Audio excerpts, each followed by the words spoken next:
Bienvenidos a Reconociendo el Miedo. Hay sombras que no nacen de la luz, sino del pecado. Hay caminos donde el asfalto devora los gritos de quienes los cruzan y rincones digitales donde la curiosidad es una sentencia de muerte. No importa si lo que estás por escuchar ocurrió en una frontera olvidada o en los abismos de una mente retorcida, si sientes ese frío recorriendo tu espalda, es porque finalmente has aceptado la verdad. El horror no se busca, se reconoce. Nos vemos en la oscuridad.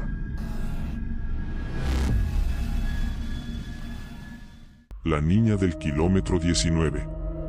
La niña apareció sentada en el acotamiento como si hubiera sido arrojada ahí por la carretera misma. Daniel la vio demasiado tarde para frenar con suavidad. El golpe del pedal fue brusco, el coche patinó unos metros y quedó atravesado, con las luces largas bañando el cuerpo pequeño, inmóvil, iluminando un vestido blanco cubierto de tierra oscura. El corazón le golpeaba tan fuerte que por un segundo pensó que iba a vomitar. No, no, no, murmuró, bajando del coche con las piernas temblorosas. La carretera estaba vacía. Totalmente. La federal se extendía en ambos sentidos como una lengua negra y húmeda, rodeada de monte seco, nopales retorcidos y árboles flacos que parecían brazos suplicando algo. No había casas, no había luces, no había señal en el teléfono. Era el tramo que todos evitaban de noche. El kilómetro 19. La niña levantó la cabeza cuando Daniel se acercó. Tenía el cabello negro enredado, pegado a la frente por sudor seco. La piel, demasiado pálida. Los ojos enormes, hundidos, mirando sin parpadear. ¿Estás bien?, preguntó él, agachándose lentamente. La niña no respondió. Daniel tragó saliva. El silencio era tan profundo que podía oír su propia respiración rebotando dentro del cráneo. ¿Dónde están tus papás? Nada. Ella bajó la mirada, abrazándose el estómago con ambas manos. Daniel sintió un alivio absurdo al ver que se movía. Viva. Al menos viva. Te voy a ayudar, sí, dijo. Vamos a subir al coche. Te llevo al pueblo más cercano. Cuando extendió la mano para tocarle el hombro, la niña se estremeció violentamente. No me toque, susurró. La voz era ronca, raspada, como si llevara días sin beber agua. Daniel retiró la mano de inmediato. Está bien, dijo. Perdón. Solo quiero ayudarte. La niña levantó la vista otra vez. Sus ojos estaban húmedos, pero no lloraban. Me duele, dijo. ¿Qué te duele? Ella apretó más fuerte el abdomen. Aquí. Daniel siguió su gesto y entonces lo vio. El vestido estaba roto a la altura del estómago. No desgarrado de forma limpia, sino abierto como si algo lo hubiera rasgado desde adentro. La tela estaba pegada a la piel por una costra oscura. Sangre seca. Demasiada. ¿Quién te hizo eso?, preguntó Daniel, sintiendo que el aire se le iba de los pulmones. La niña no respondió. Solo lo miró. Daniel se quitó la chamarra y se la ofreció. Póntela, dijo. Hace frío. Ella dudó un segundo antes de tomarla. Al levantar los brazos, el vestido se abrió un poco más. Daniel vio carne. No una herida normal. No un corte. Era como si algo hubiera destrozado el estómago desde dentro, dejando la piel colgando en bordes irregulares, negros en las orillas. El interior no parecía humano. Había una oscuridad húmeda, profunda, que no reflejaba la luz de los faros. Daniel retrocedió un paso. Dios, susurró. La niña bajó la chamarra, cubriéndose de nuevo. No mire, dijo. A él tampoco le gustaba mirar.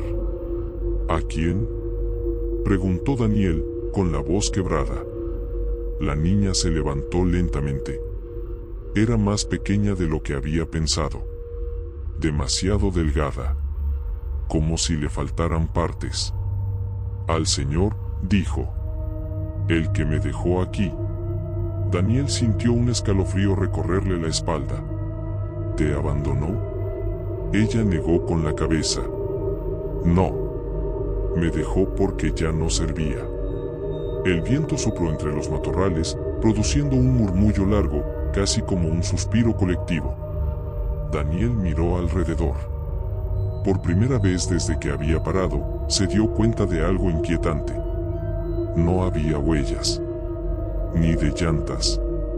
Ni de pasos pequeños. Ni de arrastre. Solo su coche.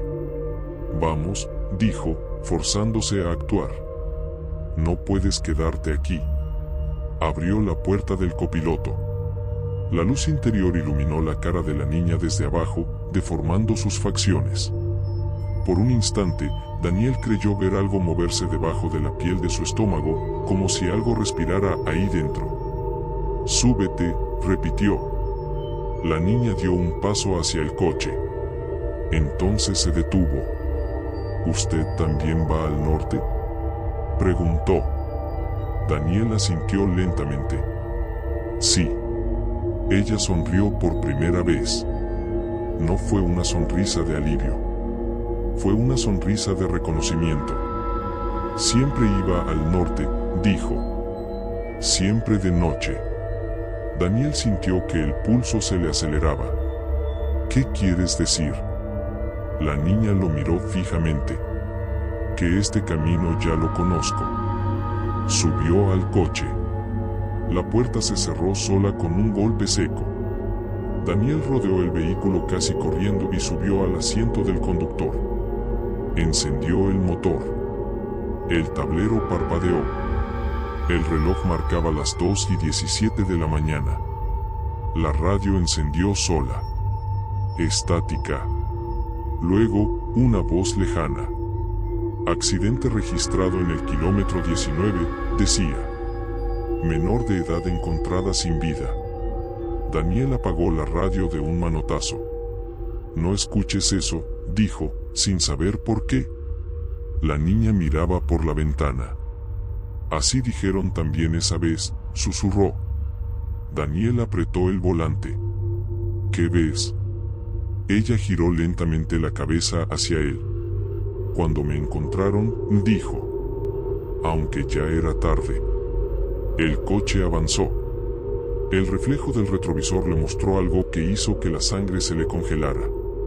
En el acotamiento, exactamente donde había estado sentada la niña, había una cruz vieja de madera, con un vestido blanco colgado, y un nombre grabado que Daniel reconoció al instante. El suyo estaba escrito debajo, pero no era una fecha futura. Era una fecha de hace 15 años. El coche siguió avanzando. La niña, sentada a su lado, empezó a tararear una canción infantil que Daniel no había escuchado desde aquella noche que había jurado olvidar. Daniel no recordaba haber acelerado. Sin embargo, el velocímetro marcaba 120. La carretera parecía deslizarse debajo del coche como una cinta viva, palpitante, y los faros apenas alcanzaban a iluminar unos metros antes de que la oscuridad se los tragara. El monte a los lados ya no era monte. Las sombras se estiraban, se doblaban, parecían observarlo pasar. La niña seguía tarareando. Era una melodía simple, infantil, rota por pausas irregulares, como si olvidara partes de la canción y las rellenara con silencio. Cada nota se le metía a Daniel en la cabeza como un clavo oxidado. «Deja de cantar», dijo finalmente, con la garganta seca. La niña no obedeció.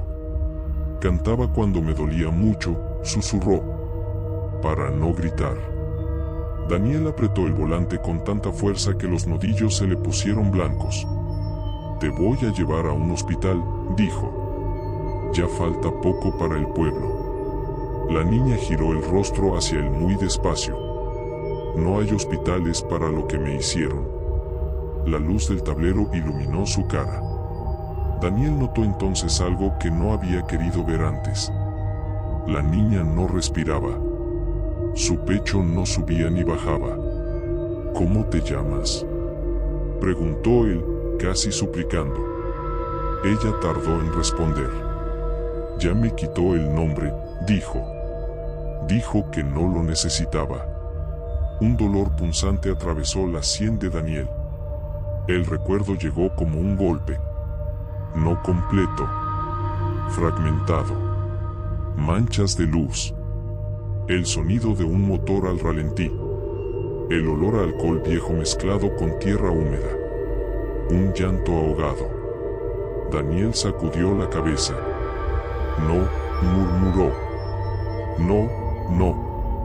La carretera empezó a cambiar. Los señalamientos estaban torcidos. Oxidados. Algunos marcaban distancias imposibles. Kilómetro 19. Kilómetro 19. Kilómetro 19. Una y otra vez. Estamos dando vueltas, dijo Daniel. Siempre volvía, respondió la niña. Aunque dijera que no. Daniel sintió náuseas. Yo nunca he estado aquí, mintió. No contigo. La niña inclinó la cabeza. Sí, dijo. Aquí fue. Daniel miró de reojo su estómago. La chamarra apenas lo cubría. Un líquido oscuro comenzaba a filtrarse, empapando la tela. El olor llegó segundos después. Hierro. Podredumbre. Algo más antiguo. ¿Qué te pasó?, preguntó Daniel, con la voz rota. Dime quién te hizo eso. La niña sonrió. Esta vez no fue una sonrisa pequeña. Fue amplia. Demasiado amplia. ¿De verdad no se acuerda? La carretera desapareció por un segundo. Daniel parpadeó. Ya no estaba manejando. Estaba detenido. El coche apagado. Las luces apagadas. La misma carretera, 15 años atrás. Más joven. Más borracho. Más desesperado. El recuerdo se abrió por completo. La niña llorando en el asiento trasero. Él gritándole que se callara. Las manos temblándole. El golpe. No con el coche. Con algo más. Algo pesado. La sangre en su camisa. El estómago de la niña abierto de una forma que no quiso entender. No fue así, susurró Daniel. Fue un accidente. La niña comenzó a reír. Un sonido húmedo, burbujeante. Eso dijo. Que fue un accidente. Que yo no debía haber salido corriendo. Que fue mi culpa. El coche volvió a avanzar solo. Daniel gritó, intentando frenar, pero los pedales no respondían. Yo regresé, dijo, llorando. Quise ayudarte. No, respondió la niña. Regresó para ver si alguien lo había visto. El estómago de la niña se abrió por completo. La chamarra cayó al suelo del coche. Daniel vio el interior. No había órganos. No había huesos. Había tierra. Tierra húmeda, compacta, llena de gusanos que se movían lentamente, como si respiraran. Me dejó aquí, continuó ella. Me cubrió con tierra. Todavía estaba viva. Daniel gritó. El coche se detuvo de golpe. La cruz estaba frente a ellos. La misma del retrovisor. La misma de la fecha antigua. Daniel bajó del coche tambaleándose. Cayó de rodillas frente a la cruz. Perdón, repitió. Perdón, perdón, perdón. Sintió unos pasos detrás de él. Pequeños. Lentos. Eso dije yo, susurró la niña detrás de su oído. Pero usted no escuchó. Daniel volteó. La niña ya no era una niña. Era algo hundido, incompleto, sostenido apenas por una forma humana. Su rostro estaba cuarteado, los ojos hundidos, la boca abierta más de lo que debería. No quise matarte, sollozó. No quise. Pero lo hizo, respondió ella. Y siguió viviendo. La tierra comenzó a moverse bajo Daniel. Manos salieron del suelo. Pequeñas. Cubiertas de lodo. Lo sujetaron de las piernas, del torso, de los brazos. No, gritó. No. La niña se inclinó sobre él. Ahora sí quédese, dijo. Como yo. La tierra lo tragó. Cuando amaneció, un camión se detuvo en el kilómetro 19. El conductor encontró un coche abandonado. Las puertas abiertas. El interior lleno de tierra húmeda. En el asiento del copiloto, un vestido blanco manchado. Y en el acotamiento, una cruz nueva. Con 2 nombres grabados. Uno pequeño.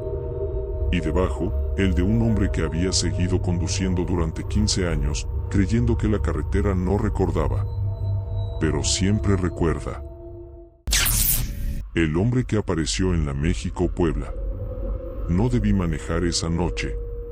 Eso fue lo primero que pensé cuando vi las luces del último paradero desaparecer detrás de mí y la autopista México-Puebla se volvió una franja negra, húmeda y silenciosa, devorada por la neblina. Era pasada la medianoche. Llovía con una constancia enfermiza, de esas lluvias finas que no suenan fuerte pero empapan todo, que hacen que el asfalto brille como una herida abierta. El limpiaparabrisas marcaba el ritmo de mis pensamientos, 1, 2, 1, 2, y cada barrido parecía borrar algo más de la carretera, como si el mundo se fuera acabando frente a mí. Regresaba a la Ciudad de México después de visitar a mi madre en Puebla. Habíamos discutido. No recuerdo exactamente por qué, pero sí recuerdo su cara al despedirse, esa mezcla de cansancio y reproche que siempre me perseguía cuando tomaba esa autopista de noche. Pensé en quedarme a dormir, pero algo dentro de mí quería huir, volver, no estar ahí. La radio perdió la señal justo después del último túnel. El silencio se metió en el coche como una presencia más. Bajé la velocidad sin darme cuenta. Ese tramo era famoso por los accidentes, por los asaltos, por historias que la gente contaba en voz baja, como si la carretera pudiera escucharlas. Fue entonces cuando lo vi. Al principio pensé que era un reflejo, una sombra deformada por la lluvia. Pero no. Ahí estaba, claramente, parado en el acotamiento derecho, bajo la lluvia, inmóvil. Un hombre. No hacía señas. No levantaba los brazos. No parecía pedir ayuda. Simplemente estaba ahí, de pie, mirando hacia la carretera, con el cuerpo ligeramente inclinado hacia adelante, como si esperara a algo o a alguien. Reducí aún más la velocidad. Mis manos se tensaron sobre el volante. A esas horas, cualquier figura humana en medio de la nada era una mala señal. Recordé todas las advertencias, todas las historias de gente que se detenía y nunca llegaba a su destino. El hombre vestía ropa oscura, empapada, pegada al cuerpo. El cabello le caía sobre la cara. Pensé que tal vez su coche estaba descompuesto más adelante, aunque no vi luces intermitentes ni reflejos metálicos.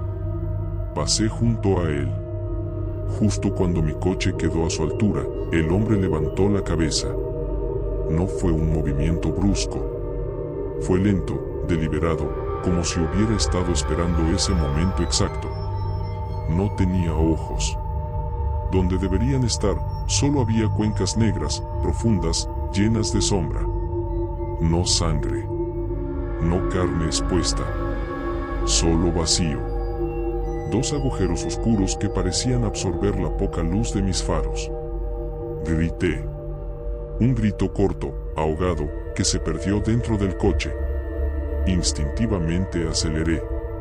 El corazón me golpeaba el pecho con tanta fuerza que pensé que iba a vomitar. Miré por el retrovisor. El hombre ya no estaba en el acotamiento. Tragué saliva. Me dije que era el miedo, la lluvia, el cansancio. Que mi mente había completado lo que no entendía. No miré atrás otra vez. No quería hacerlo. La autopista seguía recta, interminable. El sonido de la lluvia se volvió más pesado, como si algo golpeara el techo desde dentro. Encendí la radio otra vez. Solo estática. Pasaron quizás 5 minutos. Tal vez menos. El tiempo se volvió espeso, difícil de medir. Fue entonces cuando un olor extraño llenó el coche. Un olor a humedad vieja. A ropa mojada que no se seca nunca. A tierra removida. El vello de mis brazos se erizó. Miré de reojo el espejo retrovisor. El hombre estaba sentado en el asiento trasero. Empapado. Inmóvil. Inclinado ligeramente hacia adelante, como si su peso hundiera el asiento. El agua goteaba de su ropa, formando pequeños charcos en el piso del coche. No grité. No pude. Mis manos temblaban tanto que el volante vibraba. El coche empezó a zigzaguear. Cerré los ojos un segundo, solo uno, convencido de que si los abría de nuevo ya no estaría ahí. Cuando los abrí, seguía ahí. Su cabeza estaba ladeada, como si intentara mirarme sin ojos. Su boca se abrió lentamente. No dijo nada.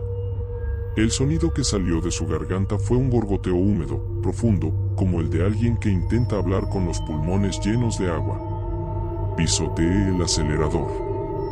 No recuerdo cuánto tiempo manejé después de eso. Solo recuerdo el dolor en las manos, los dedos entumidos de apretar el volante, y la sensación constante de que algo respiraba detrás de mí. No me atreví a mirar otra vez el retrovisor. Cada segundo esperaba sentir una mano fría en mi cuello, un peso cayendo sobre mí, pero no pasó nada. Solo el sonido de la lluvia, y ese goteo constante en la parte trasera del coche. Intenté razonar. Me repetí que estaba soñando despierto, que era una alucinación causada por el estrés, por el cansancio. Pero el olor seguía ahí. La humedad seguía ahí. Y entonces sentí el asiento trasero crujir. El hombre se movió.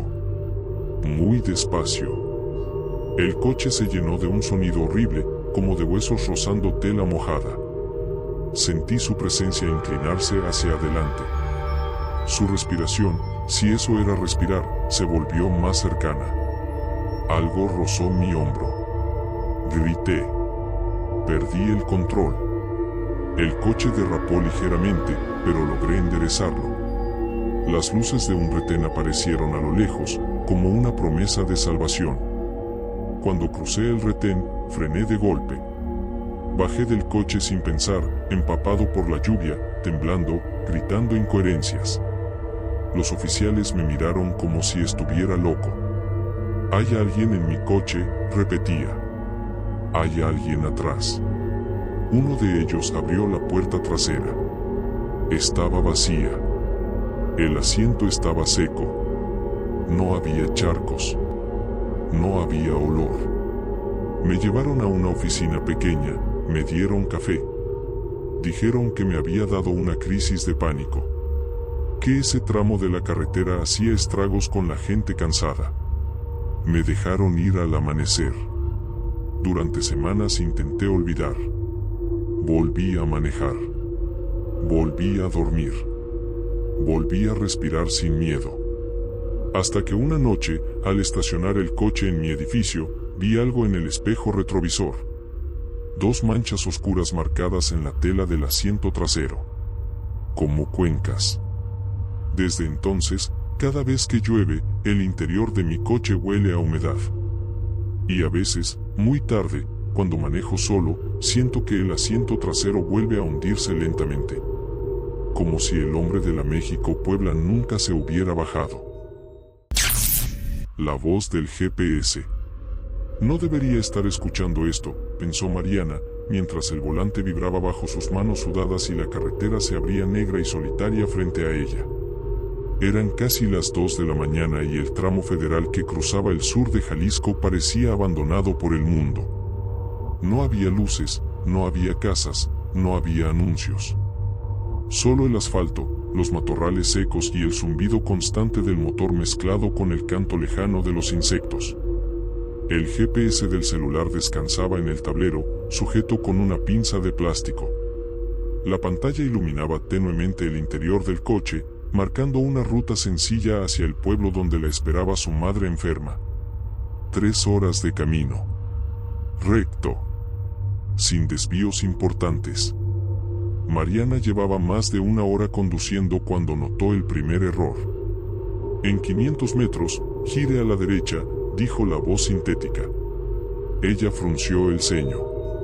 No había ninguna desviación. Solo una línea continua de carretera y, a los costados, oscuridad espesa. Redujo un poco la velocidad, buscando algún camino oculto, pero no vio nada. El GPS guardó silencio unos segundos. Recalculando ruta. El mapa se reajustó y la línea azul volvió a colocarse sobre la carretera principal. Mariana soltó el aire, nerviosa. Pensó en la señal intermitente, en lo vieja que estaba esa zona. Siguió manejando. 10 minutos después, el GPS volvió a hablar. Reduce la velocidad. ¿Por qué?, murmuró ella, mirando el velocímetro. Iba dentro del límite. No había tráfico. Ningún obstáculo. Nada. Reduce la velocidad. Esta vez, la voz sonó distinta. No metálica. No neutra. Había una inflexión extraña, un temblor leve, casi humano. Mariana bajó la velocidad sin darse cuenta. El corazón empezó a latirle más rápido. Continúa recto, dijo la voz, recuperando un tono más normal. Ella se dijo que estaba cansada, que llevaba días sin dormir bien, que estaba sugestionándose. El camino comenzó a cambiar. No de forma brusca, sino progresiva. El asfalto se volvió más irregular. Las líneas pintadas desaparecieron. Los árboles se acercaron más, cerrándose sobre la carretera como un túnel. Mariana no recordaba haber salido de la Federal. Miró el GPS. La línea azul seguía marcando la ruta correcta. Esto no es normal, susurró. La señal del celular marcaba una raya. La batería estaba al 38%. Pensó en detenerse, en revisar el mapa con calma. Entonces el GPS habló de nuevo. No te detengas. Mariana apretó el volante. La voz ya no intentaba sonar artificial. Era baja, íntima, como si estuviera hablándole desde el asiento de atrás. ¿Qué?, dijo, con la garganta seca. No te detengas, repitió la voz. No mires atrás. Un escalofrío le recorrió la espalda. El espejo retrovisor reflejaba solo oscuridad, pero Mariana tuvo la sensación clara, visceral, de que algo estaba demasiado cerca. Algo que no debía verse. Esto no es gracioso, dijo, con la voz temblorosa. Seguro es una falla. El GPS no respondió de inmediato. El camino se estrechó aún más. La vegetación rozaba los costados del coche. Las ramas golpeaban la carrocería con sonidos secos, como uñas. Si te detienes, te alcanzan, susurró la voz. Mariana sintió náuseas. El pulso le retumbaba en los oídos. ¿Quién eres?, preguntó. La pantalla del GPS parpadeó. El mapa se distorsionó unos segundos, como si la imagen se derritiera. No mires atrás, dijo la voz, más firme. Sigue manejando. Una sombra cruzó brevemente la carretera frente a ella. No era un animal. Era demasiado alta. Demasiado rápida. Mariana gritó y pisó el acelerador. El coche avanzó por ese camino imposible durante lo que parecieron horas, aunque el reloj del tablero apenas se movía. La oscuridad era absoluta. No había cielo. No había estrellas. Solo un túnel de tierra, árboles y algo más, algo que se arrastraba fuera de su campo de visión. A veces escuchaba pasos.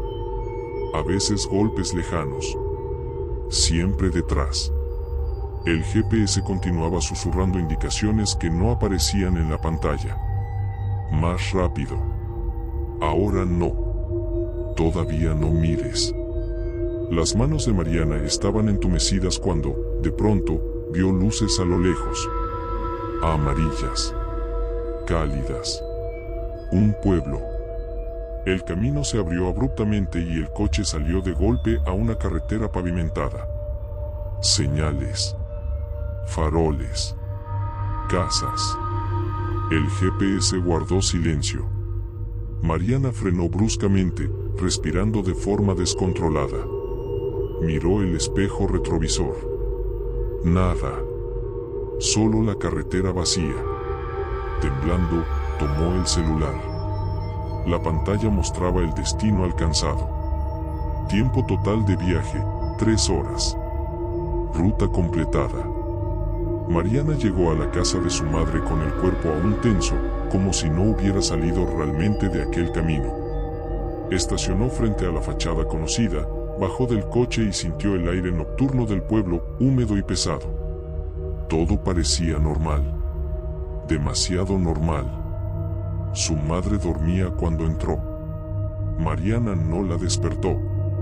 Se sentó en la cocina, con el celular entre las manos, incapaz de dejar de temblar. Abrió la aplicación del GPS. Quería entender qué había pasado. Necesitaba una explicación racional. Entró al historial de rutas. La línea azul del recorrido habitual aparecía completa, excepto por un tramo. Un desvío. Un segmento oscuro que se internaba en una zona sin nombre, sin carreteras marcadas, sin referencias. Un camino que no existía en ningún mapa. Mariana amplió la imagen. La duración de ese tramo marcaba 0 minutos. Eso es imposible, susurró. El GPS indicó que había recorrido ese desvío sin tiempo. Sintió una presión en el pecho. Un recuerdo regresó con violencia, la sensación constante de que algo la seguía. De que no estaba sola. Dejó el celular sobre la mesa. Entonces escuchó la voz. No venía del teléfono. No debiste revisar. Mariana se levantó de golpe. La cocina estaba vacía. ¿Quién anda ahí?, preguntó, con la voz quebrada. El celular vibró. La pantalla se encendió sola. El mapa volvió a mostrarse, pero ahora no marcaba su ubicación en la casa. Marcaba un punto detrás de ella. No mires atrás, dijo la voz, con un tono casi tierno. Ya llegamos, pero ellos también. Mariana sintió el aliento frío rozarle la nuca. Entendió, en ese instante, que el GPS no la había guiado para llevarla a casa. La había guiado para sacarla de ahí. Para que no se detuviera. Para que no mirara atrás. Porque algunas carreteras no existen en los mapas, pero sí en la memoria de quienes las recorren. Y una vez que te encuentran, siempre saben cómo volver a guiarte. El copiloto del periférico. El semáforo se puso en rojo justo cuando Luis sintió el peso a su derecha. No fue una presencia clara, ni una silueta, ni una sombra reflejada en el vidrio. Fue algo más sutil y más inquietante, el hundimiento casi imperceptible del asiento del copiloto, como si alguien acabara de sentarse con cuidado para no hacer ruido. Luis apretó el volante. El motor seguía encendido. Las luces de la ciudad se deslizaban sobre el parabrisas. Estaba solo. Lo sabía. Había salido solo de la bodega en Naucalpan, había cruzado la caseta, había tomado el periférico rumbo a Iztapalapa sin subir a nadie. A esa hora, poco después de las 3 de la mañana, nadie pedía aventón. Nadie cuerdo, al menos. Aún así, no volteó. Había aprendido, desde niño, que cuando algo no debía estar ahí, mirarlo de frente solo empeoraba las cosas. El semáforo tardó una eternidad. Luis sintió un leve crujido, como el rechinar de tela contra plástico.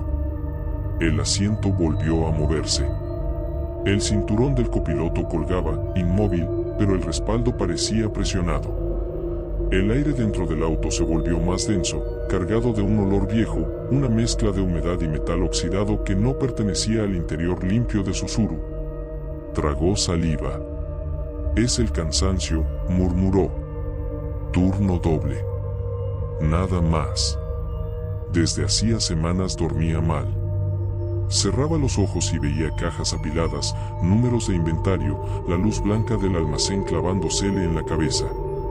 A veces, al despertar, sentía que alguien lo observaba desde la esquina del cuarto. Siempre desaparecía cuando encendía la luz. El semáforo cambió a verde. Luis avanzó.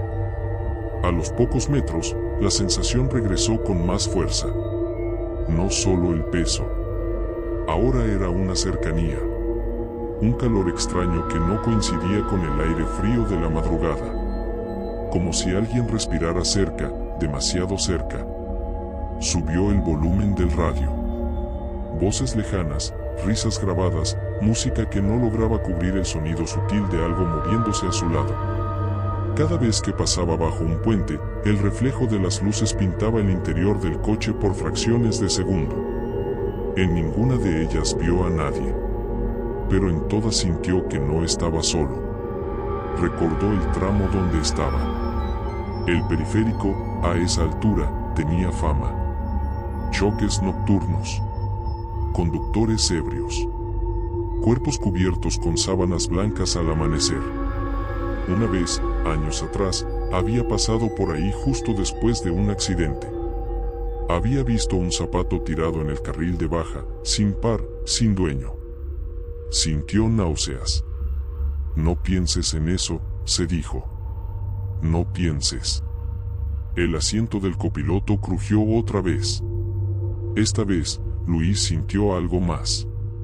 Una presión leve en el antebrazo, como si alguien hubiera apoyado la mano sobre él durante un segundo. No fue un golpe. No fue un agarre. Fue un contacto deliberado, íntimo, casi cuidadoso. Luis gritó. El volante se movió bruscamente. El auto zigzagueó. Claxonazos lo sacaron del trance. Corrigió el rumbo, respirando con dificultad, el corazón golpeándole el pecho con una violencia que le nublaba la vista. Ya, dijo en voz alta, temblando. Ya estuvo. Encendió la luz interior del coche. El asiento estaba vacío. No había nadie. Ninguna marca visible. Ninguna huella. El cinturón seguía colgando como siempre. El olor, sin embargo, permanecía. Y el aire seguía caliente a su derecha, como si el cuerpo invisible aún estuviera ahí. Apagó la luz. Aceleró. Cada kilómetro se le hizo eterno. Los pensamientos se le amontonaban. Recordó historias que había escuchado de niño, cuentos de carreteras donde los muertos pedían ride, donde se subían sin que el conductor lo notara y solo dejaban señales al final. Siempre había pensado que eran exageraciones, advertencias para que no manejaran de noche. Hasta ahora. El tablero marcó que el motor comenzaba a calentarse más de lo normal. Luis maldijo. No podía parar ahí. No en ese tramo. No con esa sensación clavada en el pecho. Siguió avanzando, ignorando el pitido suave del coche. Fue entonces cuando lo escuchó. Un suspiro. No venía del radio. No venía de afuera. Venía del asiento del copiloto. Lento. Profundo. Cargado de un cansancio que no era humano. Luis no volteó. Cerró los ojos un segundo. Demasiado largo. Cuando los abrió, el semáforo frente a él estaba en rojo. Frenó de golpe. El auto se detuvo. El motor vibró.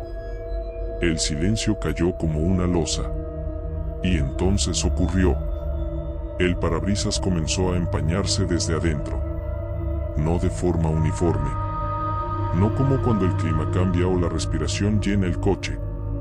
El vaho apareció primero del lado del copiloto, expandiéndose lentamente, como si alguien estuviera exhalando contra el vidrio con calma, disfrutando el momento. Luis respiraba rápido.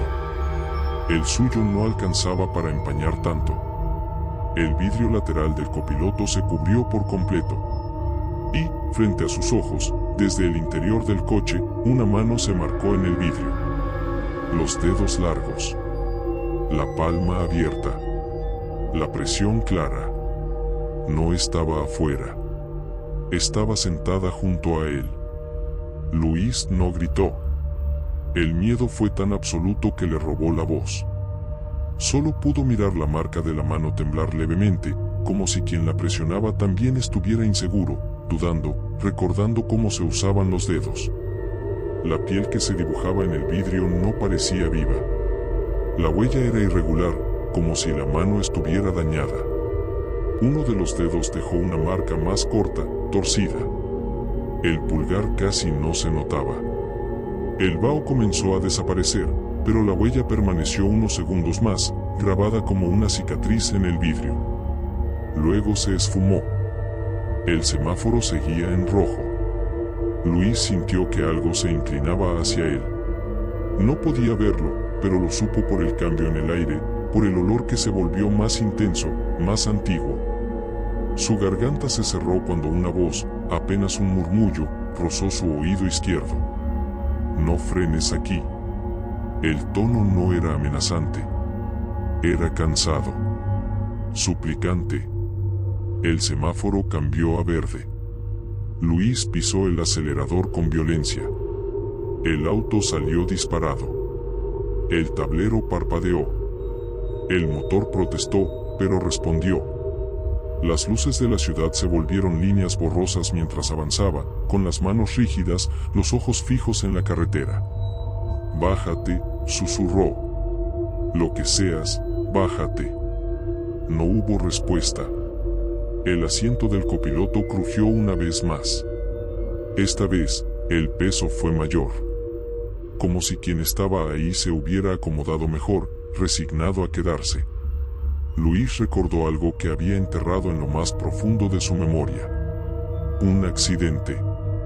Meses atrás, en ese mismo tramo del periférico. Llovía. El asfalto brillaba. Un coche se había detenido sin luces en el carril central. Luis lo había visto demasiado tarde. Frenó. Giró el volante. Sintió el impacto. Después, los gritos. La sangre en sus manos. El cuerpo del joven tirado junto al copiloto del otro auto, retorcido, con la pierna en un ángulo imposible. Recordaba haber llamado a la ambulancia. Recordaba a la policía. No recordaba haber esperado. Se había ido antes de que llegaran. No sabía, murmuró ahora, con la voz rota. Yo no sabía que estabas vivo. El aire a su lado se volvió más frío. El asiento dejó de crujir. El radio se apagó solo. Las luces del tablero parpadearon.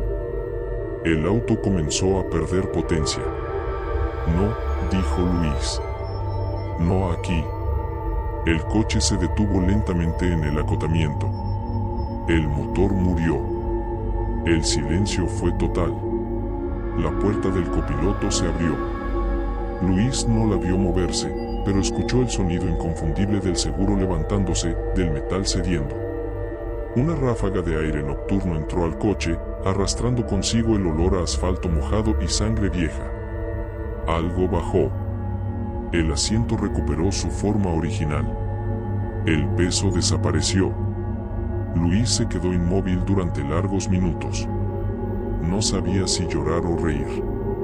Finalmente, cuando sus manos dejaron de temblar, se atrevió a mirar al asiento vacío. Nada. Salió del coche. El periférico estaba casi desierto. A lo lejos, se escuchaba el ruido constante de la ciudad que nunca duerme. Revisó el vidrio del copiloto. Ahí estaba. Una marca tenue, casi invisible, donde una mano había presionado desde adentro. Luis no volvió a manejar de madrugada. Vendió el coche semanas después. El comprador nunca mencionó nada extraño, salvo un detalle. Dijo que, a veces, al frenar en los semáforos, el vidrio del copiloto se empañaba solo. Luis nunca le contó por qué palideció al escucharlo. Porque sabía que el copiloto del periférico seguía subiendo a los autos. Y que siempre recordaba, con su mano torcida, a los que no se detuvieron. El niño en la carretera libre. Nunca debí frenar. Eso fue lo primero que pensé cuando el volante comenzó a vibrar bajo mis manos y las llantas chillaron contra el asfalto caliente de la carretera libre, esa franja interminable que cruza los cerros de Michoacán como una cicatriz mal cerrada. Eran casi las 2 de la mañana. No había luna. No había otros coches. Solo el zumbido del motor, el olor a polvo seco y el cansancio pegado detrás de los ojos. El niño estaba ahí, parado justo en medio del carril. No caminaba. No corría. No pedía ayuda. Simplemente estaba de pie, con los brazos colgando, la cabeza ligeramente ladeada, como si me estuviera esperando. Pisé el freno con tanta fuerza que sentí como el cuerpo se me iba hacia adelante. El coche derrapó unos centímetros. El mundo se redujo al sonido brutal del frenado y al golpe seco de mi corazón contra el pecho. Cuando levanté la vista, el niño ya no estaba. No había polvo moviéndose. No había sombra alejándose hacia la orilla. No había nada. Solo la carretera vacía, negra, infinita. Me quedé ahí varios segundos, con el motor encendido y las manos temblando. El sudor me corría por la espalda. Miré por el retrovisor. Miré a los lados. Bajé la velocidad, encendí las intermitentes, incluso abrí la puerta y me asomé con el celular en la mano, usando la linterna. Nada. Me repetí que había sido el cansancio. Un reflejo. Una figura formada por la oscuridad y el miedo. Volví a subir al coche y seguí manejando, pero algo se había roto. La carretera ya no se sentía igual. Cada señal oxidada parecía observarme. Cada sombra entre los árboles parecía demasiado densa. No volví a ver al niño. Pero tampoco pude dejar de sentirlo. El resto del trayecto hasta Morelia lo hice en silencio absoluto. Apagué la radio. Bajé un poco la ventana para que el aire frío me golpeara la cara, intentando mantenerme despierto, intentando sacarme de la cabeza la imagen de ese cuerpo pequeño plantado en medio del asfalto. Había algo que no cuadraba. No era solo que hubiera desaparecido. Era la forma en que estaba parado. Demasiado quieto. Demasiado recto. Como si no perteneciera al movimiento natural de alguien vivo en una carretera a esa hora. Llegué a mi casa cerca de las 3. El fraccionamiento estaba dormido. Las luces de los vecinos apagadas. Solo el farol frente a mi cochera parpadeando, lanzando sombras largas y nerviosas sobre el suelo. Apagué el coche y me quedé sentado unos segundos más. El silencio se volvió pesado, casi físico. Sentía un hormigueo desagradable en la nuca, como si alguien estuviera muy cerca, respirándome encima. Me bajé rápido. Cerré la puerta del conductor con más fuerza de la necesaria y caminé hacia la entrada. Metí la llave, abrí, encendí las luces. Todo parecía normal. Demasiado normal. Fue cuando regresé al coche para sacar mi mochila cuando lo vi. El asiento trasero. Algo estaba ahí. Me acerqué despacio, con el estómago encogido. Abrí la puerta trasera y el olor me golpeó primero. Tierra húmeda. Barro viejo. Un olor profundo, como de suelo removido después de la lluvia. En el asiento, justo detrás del copiloto, había un zapato. Un zapato infantil. Pequeño. Negro. Cubierto de tierra seca en los costados y húmeda en la suela. El interior también estaba sucio, como si alguien lo hubiera usado dentro de un lugar donde el suelo nunca se seca del todo. No era mío. No tenía hijos. Nunca llevaba niños en el coche. Y yo había limpiado el interior apenas esa mañana. Sentí cómo se me aflojaban las piernas. Tomé el zapato con 2 dedos, como si fuera algo vivo. Estaba frío. Demasiado frío para haber estado dentro del coche durante horas. Al moverlo, un poco de tierra cayó sobre el tapete. En ese momento escuché algo. Un golpe suave. Venía de la cajuela. Cerré la puerta del asiento trasero de golpe. El zapato cayó al suelo de la cochera, pero no me importó. Mi atención estaba clavada en ese sonido sordo, rítmico, como si algo golpeara desde dentro. Me acerqué a la parte trasera del coche con pasos lentos, conteniendo la respiración. Cada golpe parecía marcar el tiempo. 1. Pausa. Otro. Apoyé la mano sobre la cajuela. El metal estaba tibio. Tragué saliva y jalé la palanca para abrir. La cajuela se levantó lentamente, acompañada por un chirrido que sonó demasiado fuerte en la madrugada. Alumbré con el celular. No había nadie. Solo polvo. Un costal viejo. La llanta de refacción. Y tierra. Mucha tierra.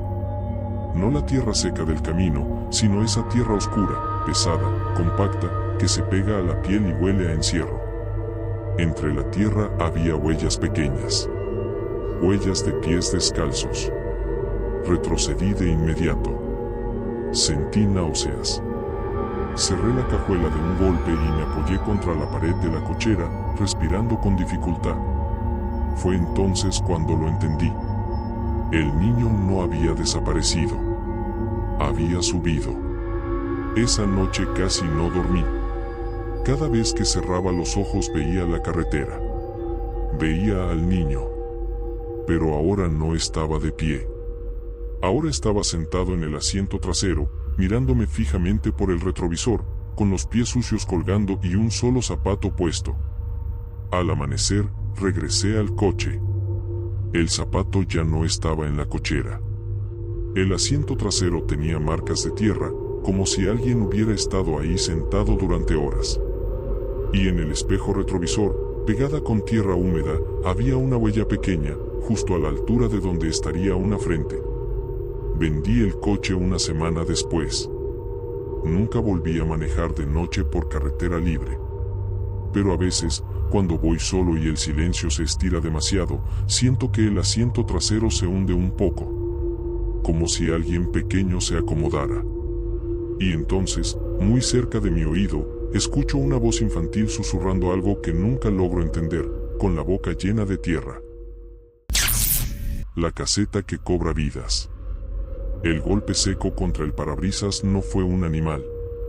Arturo lo supo de inmediato. No hubo chillido, ni cuerpo rodando por el asfalto, ni ese sonido húmedo que deja la carne al romperse. Fue un impacto hueco, como si algo rígido, mal colocado en el mundo, hubiera chocado contra el coche. Laura gritó y se llevó las manos al pecho. Arturo frenó de golpe. El auto quedó atravesado en medio de la autopista de Cuota, con las luces iluminando un tramo de asfalto vacío y muerto. ¿Qué fue eso?, preguntó ella, respirando rápido. Arturo no respondió. Tenía las manos clavadas en el volante. El corazón le martillaba las sienes. Bajó lentamente del coche, ignorando el frío que le mordió los tobillos. No había nada. Ni sangre. Ni restos. Ni siquiera una marca en el cofre. La autopista estaba desierta. Demasiado. No se oían motores lejanos, ni viento entre los matorrales, ni grillos. El silencio tenía peso, como si algo los estuviera escuchando. Vámonos, dijo Laura desde el asiento. Por favor. Arturo asintió y volvió a subir. Arrancó sin mirar atrás. 10 minutos después, las luces de la caseta aparecieron en el horizonte. No recuerdo esta caseta, murmuró Laura. Arturo frunció el ceño. Él tampoco. Había manejado esa autopista decenas de veces rumbo al norte, pero siempre de día. Siempre con tráfico. Siempre con vida alrededor. Aquella estructura parecía vieja, mal cuidada, como si hubiera sido olvidada por el tiempo, pero no por algo más. Solo había un carril abierto. Y un solo trabajador. El hombre estaba de pie frente a la ventanilla, demasiado cerca, inmóvil. Su uniforme colgaba flojo, manchado de algo oscuro que no parecía grasa. La piel de su rostro era grisácea, traslúcida, como papel mojado. No levantó la vista. Buenas noches, dijo Arturo. Silencio. El hombre extendió la mano. Sus dedos eran largos, rígidos, con uñas rotas hasta sangrar. Son 230, dijo finalmente. La voz no encajaba con el cuerpo. Sonaba vieja, desgastada, como si hubiera pasado por demasiadas gargantas antes de salir de esa boca. Arturo le dio el dinero. Al tocar la mano del hombre, sintió frío. No un frío normal. Era un frío profundo, que parecía subirle por el brazo y alojarse en el pecho. ¿Todo bien?, preguntó Laura, forzándose a sonar tranquila. El hombre no respondió. No levantó la barrera. La luz roja seguía encendida. Oiga, dijo Arturo. ¿La pluma? El trabajador levantó la cabeza lentamente. Laura ahogó un grito. Sus ojos estaban ahí, pero no se movían. No parpadeaban. No reflejaban las luces del coche. Eran opacos, muertos, como canicas enterradas en carne vieja. Avancen, dijo. Pero la barrera, empezó Arturo. Avancen. El tono no admitía discusión. No era una orden.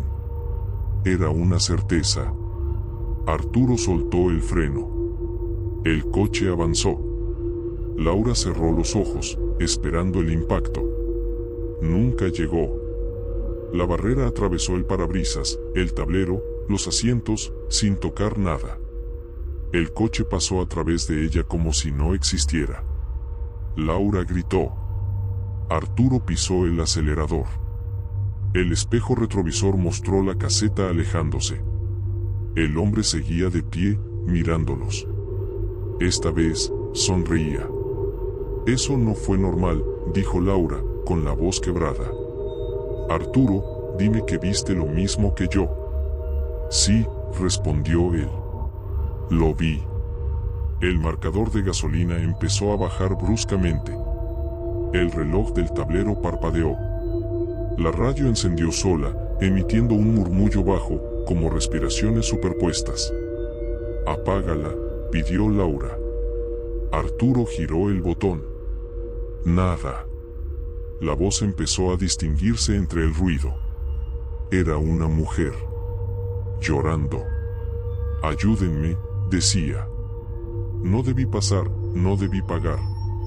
Laura sintió un nudo en la garganta. Esa voz, susurró. La radio cambió de tono. Ahora era un hombre. La barrera nunca se levantó, decía. Nunca se levantó. Arturo apagó el coche de golpe. La radio siguió sonando. No puede ser, murmuró. Las luces del auto parpadearon. Durante un segundo, el mundo pareció hundirse. Cuando las luces se estabilizaron, Laura vio algo al costado del camino. Arturo, dijo. Para. Él frenó.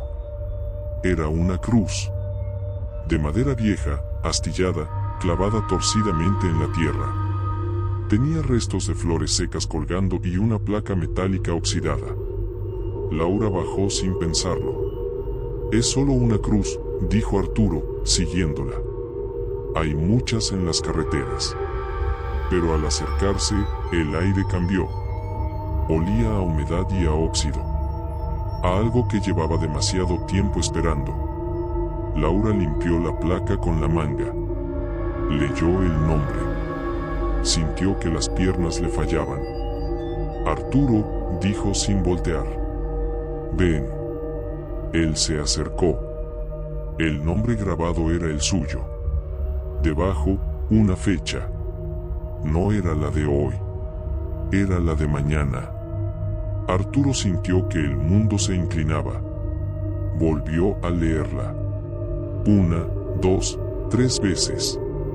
Esto es una broma, dijo, sin creérselo. Alguien enfermo. Laura negó con la cabeza. Mira alrededor, susurró. ¿Ves huellas? ¿Veladoras nuevas?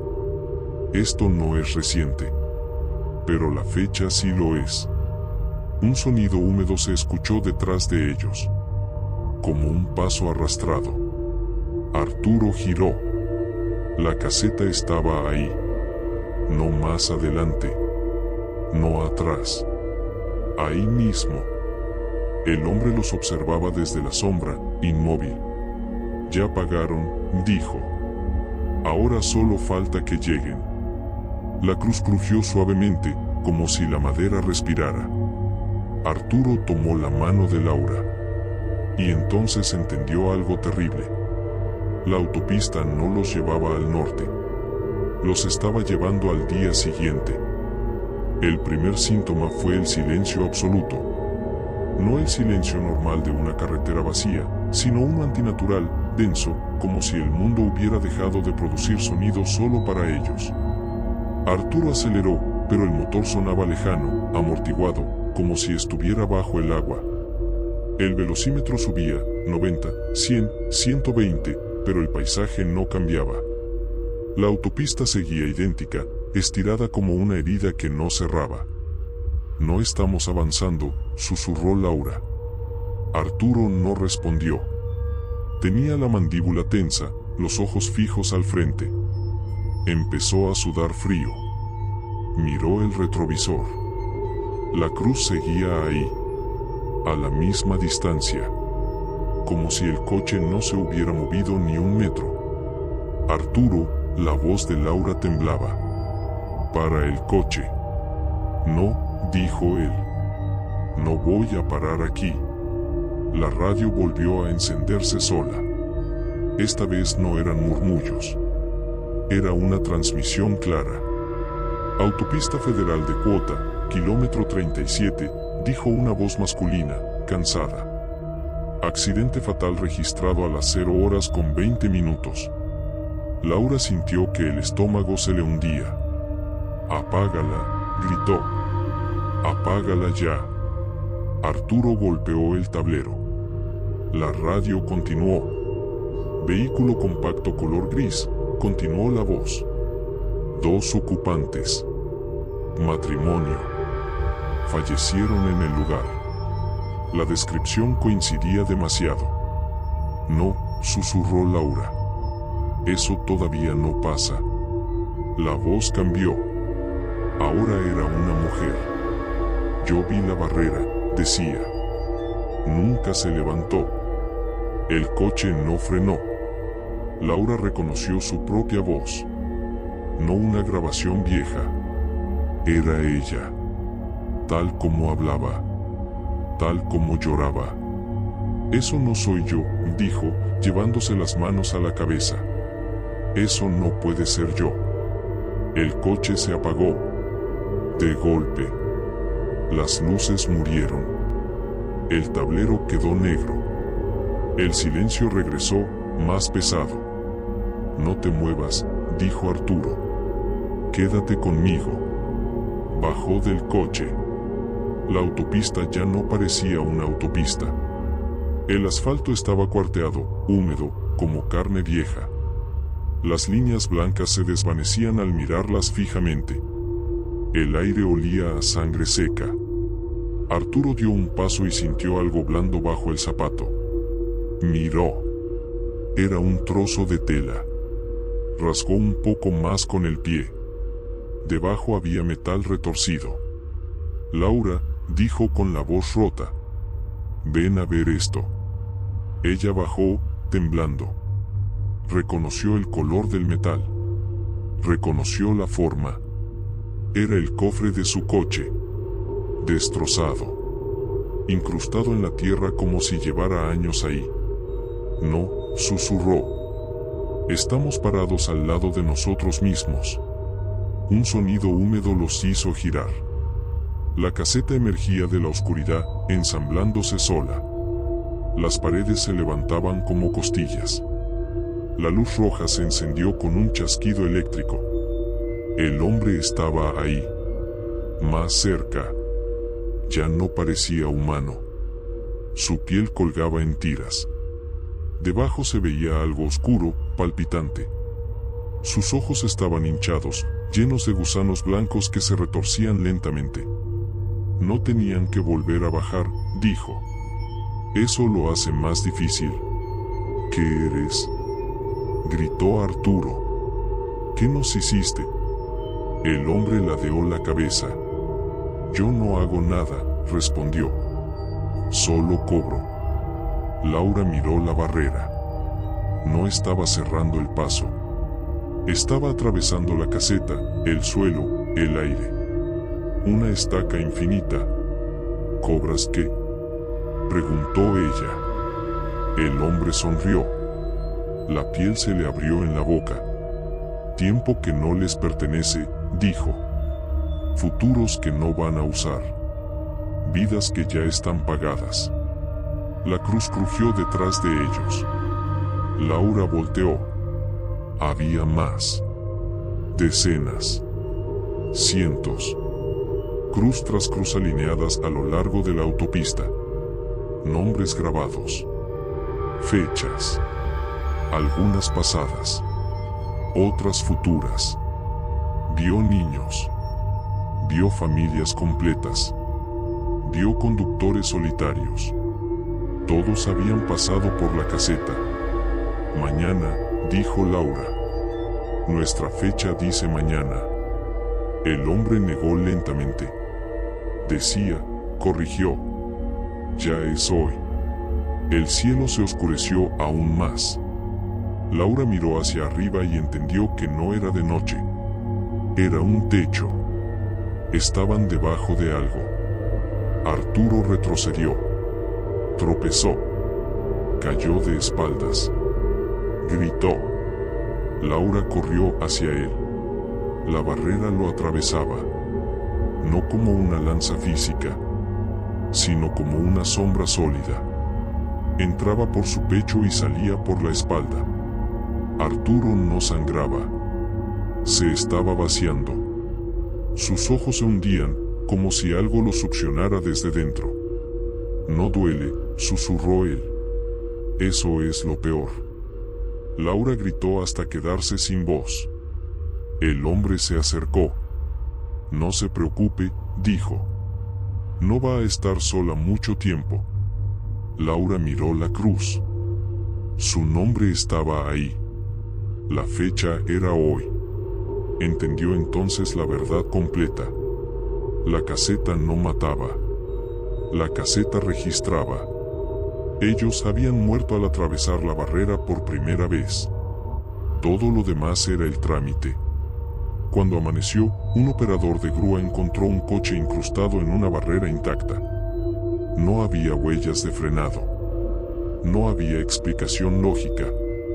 Un poco más adelante, una caseta funcionaba con normalidad.